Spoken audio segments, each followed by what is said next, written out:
so.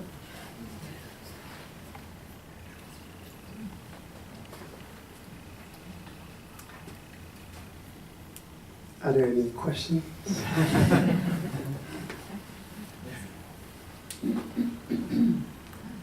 It talks a lot about the small frescoes, which is extremely humble, the size, everything. Especially as they're right next to paintings that are very big and which, would they be on the market, would be seven-figure, kind of price. But he said, once I asked him, what is for you the most important in the whole work of Santa Cecilia? Why do you love this place so much? He said, the most important, I thought he was going to talk about Holy, because that's the masterpiece, if you will. So the most important is the one on the wall, the little frescoes on the wall. Because he said, no matter how much you work and how big a work you do, its value will always lie in something very humble. And its true value will always be something very humble. It's like love, it will never be in the greatness. So the whole value of the church is in the small frescoes, which I believe are almost like ex-votos for the birth of his son. I mean, they have something, it's true, you would say they're painted by a child or something like that. I think for him they really relate to the gift of a second son and it placed on the wall like a way to say thank you for him. Yeah, Father Paul, can you just tell us a little bit about your journey in finding this artist and really coming to understand his work? How did that come about? Well, that came about very early on. When I moved to New York, I knew nothing about art in general. Never studied art, mathematics, like you said. So. But we made a friend very early on with a painter upstate, and I remember asking him some names, who are some of the living artists that I should really follow, and whose work I remember he mentioned Chuck Close, Bryce Marden, Cy Twombly, who was still alive at the time, and Sean Scully. So I checked them all online, and when I checked Sean Scully, I resonated right away with this. I remember he has a text called Bodies of Light about Rothko. And I just came from Rome, and in 2008 in Rome there was a big retrospective of Rothko's work, and I was extremely moved by this work.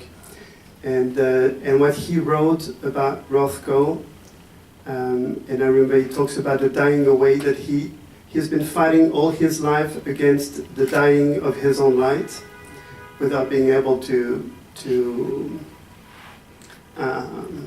resuscitate it. The whole way, but you talked about Rothko, that's so true, that was exactly what I had experienced and seen and be moved by in Rothko. So then I looked at his work and I resonated very deeply with the beauty of it, the structure, everything. When I saw his work right away, I thought, if we meet, we are to become friends. There's no way around it. It's inescapable, like he says at the end. I had this feeling, it was inescapable. So I on the documentary, I saw that his studio had a blue facade in Chelsea, so it was easy to spot it, and I checked all the streets in Chelsea until I found it, wrote a letter, put it under the door. There was no slot, it's like a bunker. There's no place where to put a letter, but I put it under the door, like in front of the door, literally. And then the next day he wrote to me and he said, yeah, you're very welcome to come to the studio. And so I went the week after and was extremely intimidated. I had 30 questions to make sure there would be no blank. But he ended up asking me a lot of questions about what we were doing at Heart's Home and telling me about back then it was 100 kids that he was sponsoring for their education from early childhood to college. Now it's 300. But he showed me, I remember he took a book and was showing me the picture of the kids, and we looked at his work, and it was just very simple, and became friends. Diana, you had a question? Well, I just have a question about Montserrat. Is it true that people can visit there? St. Cecilia, people can go visit the chapel? Yeah, sure. Yeah, it's open every day, I think, yeah. Mm-hmm. Does it have a lot of visitors? They have, yeah. I mean, I don't know how many they have exactly. I mean, it's brand new. I'm returning there in July. A friend of mine is getting married in Montserrat. First marriage in Santa Cecilia. I mean, so it was beautiful because actually the husband is not a believer, he's an atheist. But when his wife said, his fiancée said she wanted to get married in church, he said they're from Austria. They said then. It has to be in Santa Cecilia because that's the closest I ever felt to God. So they get married in Santa Cecilia. And but I don't know how many visitors they get. Montserrat gets a lot of visitors, so it's all about trying to get people who go to Montserrat to Santa Cecilia, which is about 3 miles away. So I don't know exactly. They organize a lot of events too. Father La Plana has created this center, she called it Center for Art and Spirituality. And he organizes a lot of events, which could be artistic events. They have music, art, painting, and also lectures. They have lectures on St. John of the Cross, on the Church Fathers. It's mostly based on mysticism and its connection with artistic creation. So they often have one lecturer and an artist sort of performing together. So it's a way to bring people in. Yeah. He says that he feels that the abstract language is something universal, but in my personal experience, I've had the opposite conception of abstract art. In fact, I grew up around classical art, and that spoke to me more to figurative art. And when I first was introduced to abstract art, it meant nothing. It was, like it says, abstract. But he says that it's universal, and the first time that I was even considering some kind of liking towards abstract art was when the same people who have put this presentation together also introduced us to William Congdon. So that was like the first time where there was a spirituality which then drew me into the work, as opposed to the work which drew me into its spirituality. So if you could maybe help me understand why he has this idea that abstract art is a universal language which people can, like he said, easily understand.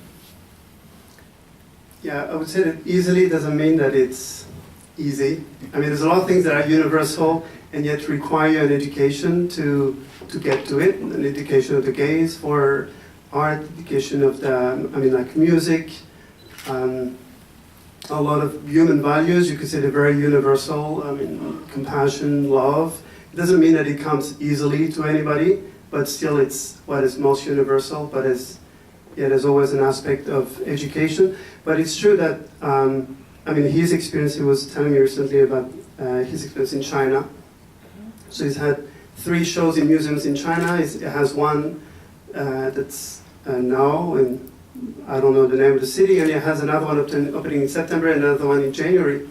And he was really amazed. I mean, he had never gone to China before, and people responded very, very well. So it was packed with young people at his openings.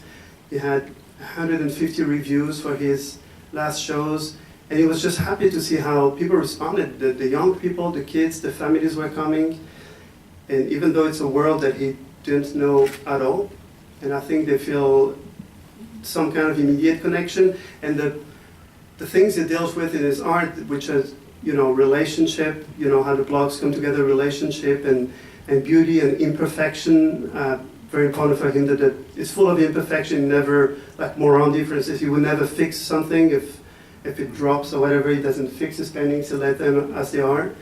And all these things are very, very universal. They come together, brokenness and unity, imperfection and the longing for beauty.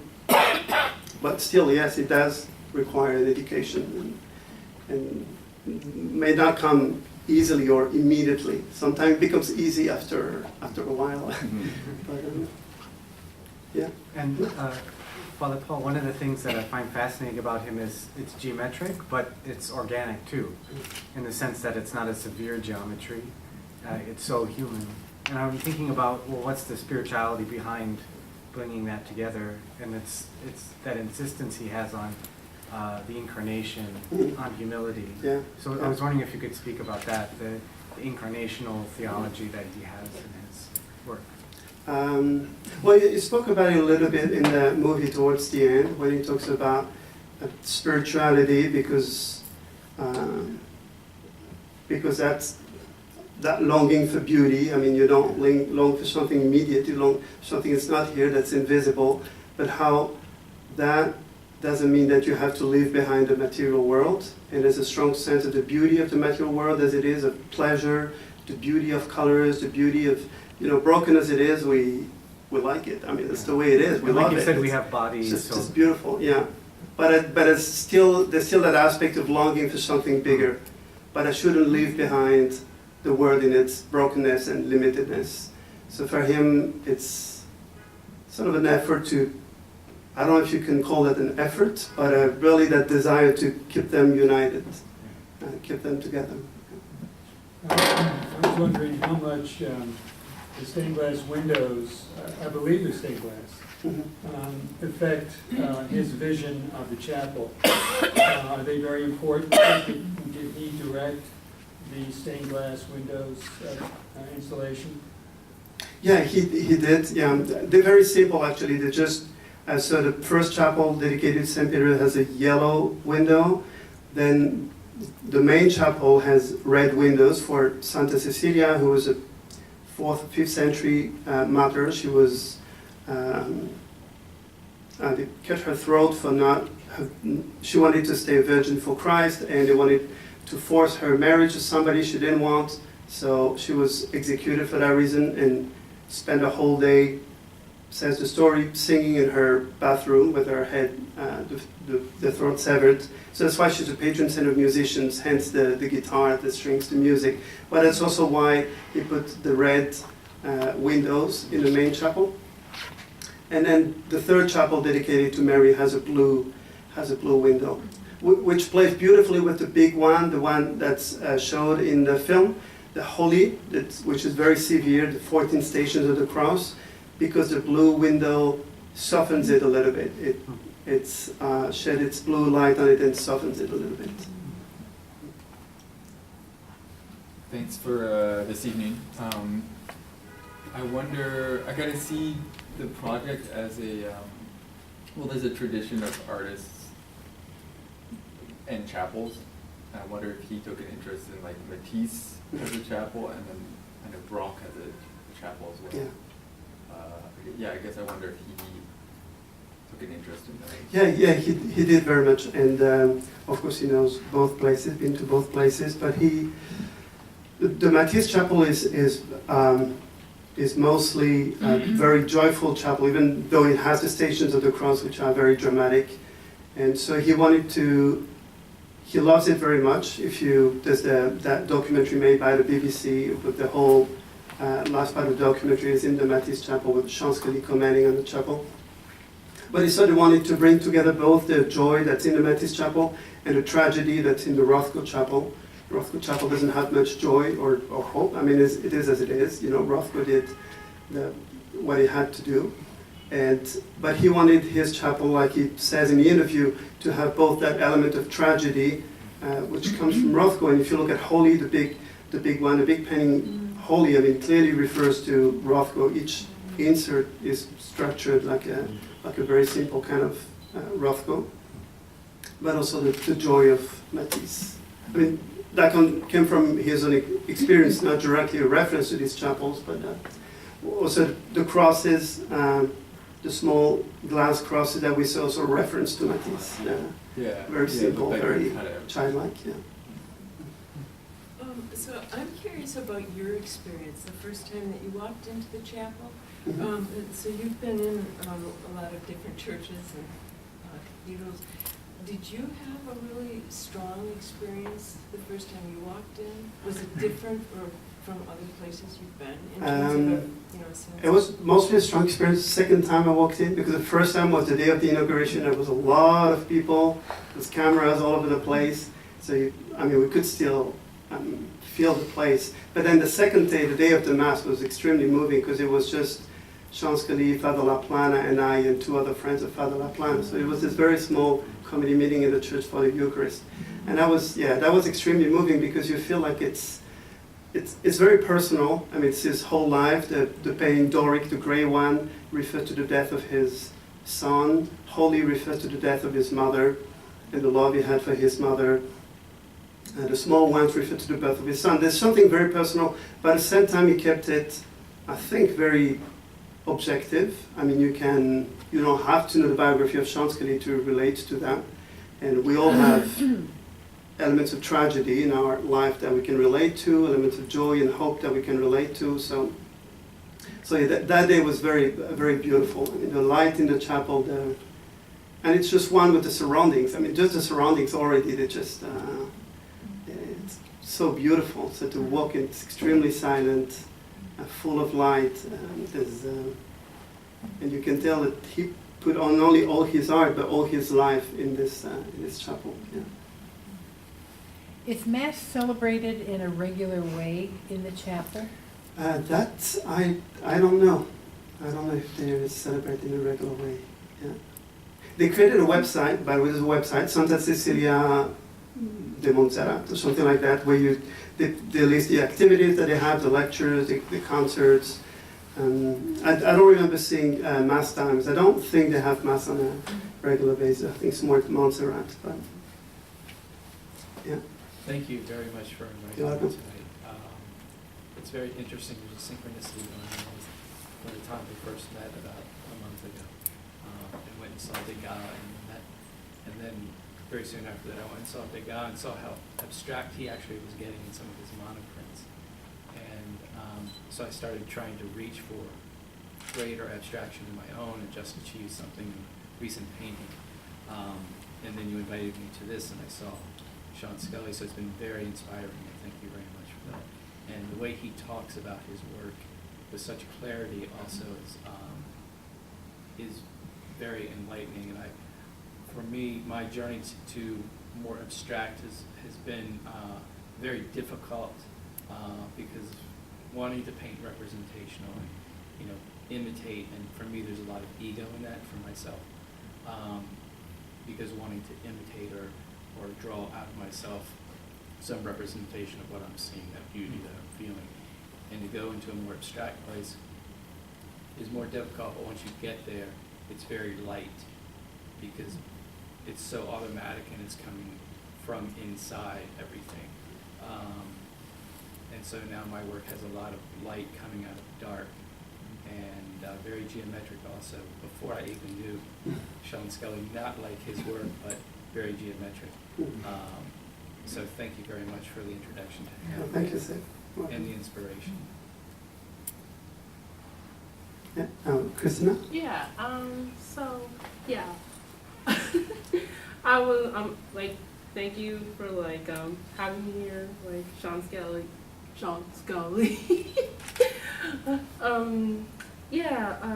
His artwork is really interesting, very minimalist, geometric, and, I noticed in the movie he viewed himself as a conceptual artist, and which really interests me because this past semester I was taking a class on writing and we were learning about conceptual artists.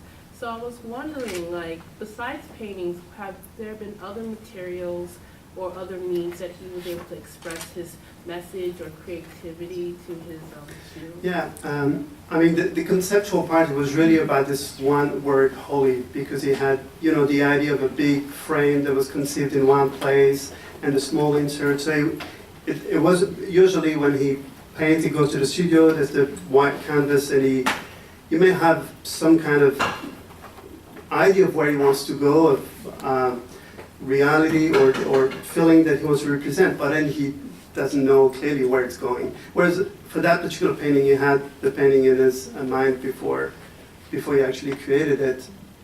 But then, yes, to answer your question, he's been experimenting a lot with sculpture lately. I guess Santa Cecilia could have sort of opened that up, and architecture. So at one of the shows in China, he had one huge sculpture that was exhibited, and lately his studio has been increasingly filled with glass sculptures, stone sculptures, steel sculptures, still using that same vocabulary, so basic and vertical and horizontal, but playing with it in a different ways and exploring. And, Okay. yeah, you have a question? I mean, it's just struck from your opening remarks how much the artist seems to reconcile a lot of the irreconcilable or things that seem to be in conflict. You started by mentioning at the beginning that he's both a conceptual artist but also very personal. Mhm. And then it struck me moving from that to the walls, which normally in society exclude, and his are protecting and sheltering. The contrast in the chapel between the tragic and then suddenly the humorous. And it just seemed to reconcile very much with his comments at the end of his vision that Yeah, go you beyond did. bringing everything together. Yeah. Very interesting. Yeah, it's a good comment, yeah, thank you. Any other question? No? Oh, all right. You mentioned his work runs in seven-digit figures. So obviously he's popular. How does the society at large respond to his Catholicism?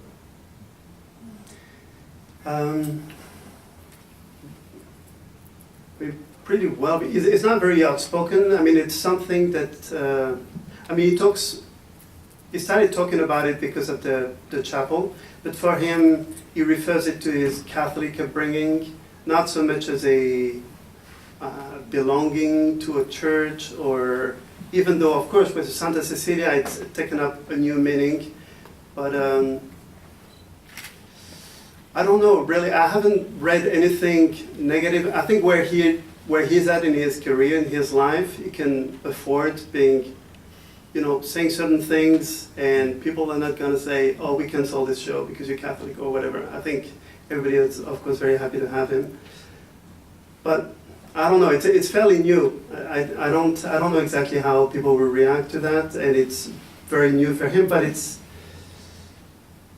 what strikes me with Sean, I mean, he has the way that he has.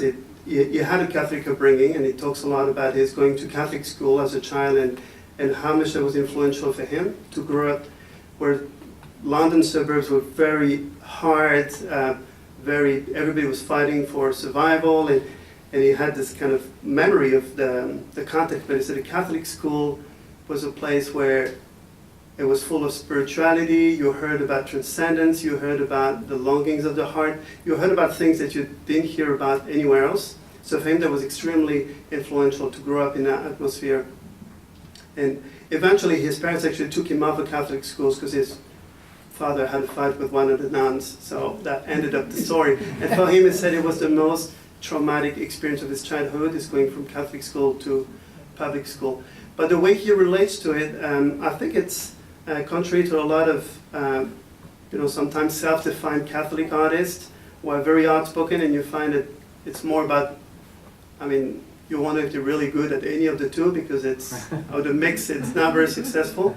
But for him, he's first and foremost an artist, and has been expressing his experience, and his relationship with the church, or with God, has come, I think, in a way that's very progressive and sincere, without ever becoming something that creates a separation, or, I mean, it's fairly new for him, yeah.